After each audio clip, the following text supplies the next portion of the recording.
The manufacturing process of linen has several steps. 1. Cultivation.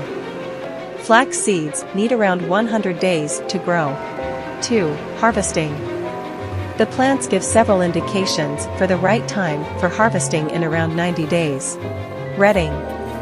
After harvesting, the stalks are processed for the removal of leaves and seeds. Then the fiber is separated from the hard wooden interior part. This is the process of retting. Breaking. After retting, the plants undergo a process called breaking. The stalks are moved through rollers to separate the bast from the exterior fibers. It is the bast from which linen is made.